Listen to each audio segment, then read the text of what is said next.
Governor Romney's got a new strategy. No matter what's actually happening in the race, he just acts like he's winning.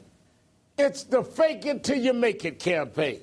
Romney aides tell the New York Times that, quote, cultivating the image that he is a winner could be Mr. Romney's best strategy for actually winning. Wait a minute. What happened to the numbers guy, the bottom line businessman? Newsflash. The Romney campaign is now driven by the power of thinking. I want you to know how optimistic I am. This is about to get real good. Romney wants everyone to think things are real good. He's sending out email blasts about fundraising. Look, Mom, I'm bringing home the bacon. And he's trying so hard to convince everyone that his campaign is to move.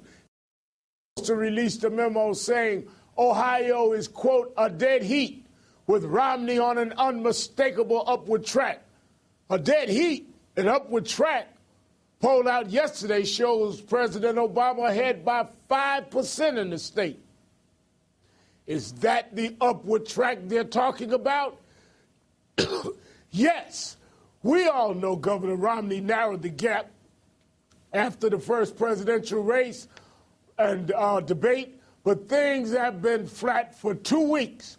More and more journalists are calling Romney's bluff. This so-called momentum. So don't believe the Romney hype.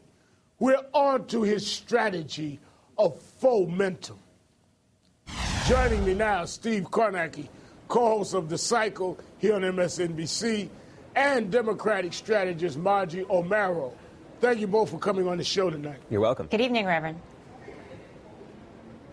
Steve, does this seem to be the way campaigns act when they have real momentum? I mean, what's going on with the Romney campaign? Yeah, no, I mean, I think there's obviously a recognition on their part that a couple things have happened since the first debate. As you showed, the polls have narrowed in Ohio and other battleground states, and they have actually moved into a very, very slight lead in most of the national polling averages, less than a point. But they've never been ahead in the national polling averages before the first debate. But when you're now down to the last 2 weeks and you start looking at the electoral vote situation, they're facing, 2 to 3, 4 point gaps in Wisconsin and Ohio, and there really is almost no way for Romney if he can't pick off one of those states. I just don't see the path beyond that. So I think they look at it and say, one of two things have to happen to get them over the hump there. One is they need some kind of extra spike in enthusiasm among Republican voters. It's hard to do because there's so much enthusiasm among Republican voters already, but maybe, the idea of momentum, the idea that he's on the verge of victory would help there. Or the other thing is create some kind of late movement among swing voters who might be very soft Obama supporters right now. And, that the idea of momentum begets momentum. Maybe if they can put the idea out there that, hey, they are about to defeat Obama, it can take the most wobbly Obama supporters and move them over. I think there's just obviously a recognition on their part that they need something to move 2 to 3 points in the last 2 weeks in those key states. And 2 to 3 points is a lot in the last 2 weeks of a race. Now, Margie, there are two brand new battleground polls out today. In Colorado, the president is tied with Romney. In Nevada, he's established a 3-point lead. So all of this Romney momentum doesn't really translate when you look at the polls. I don't know what he's looking at.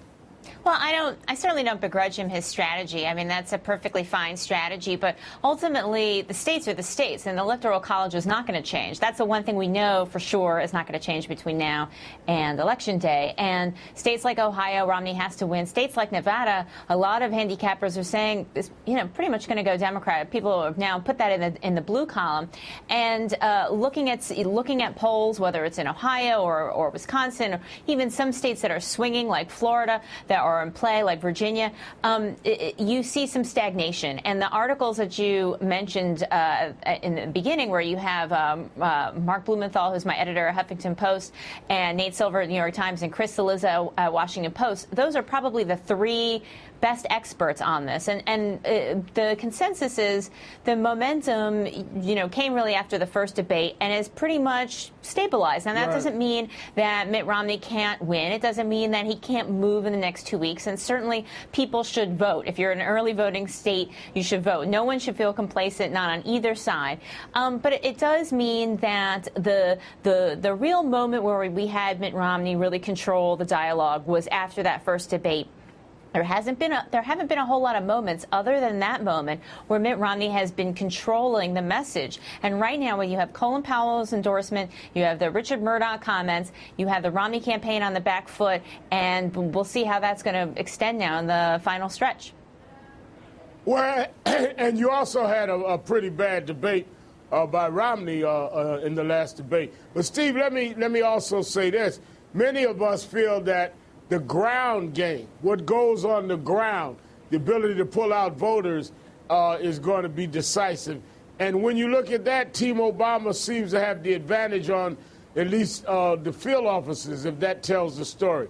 In Ohio, President Obama has 131 field officers compared to Romney's 40. In Florida, President Obama has 106 compared to Governor Romney's 47.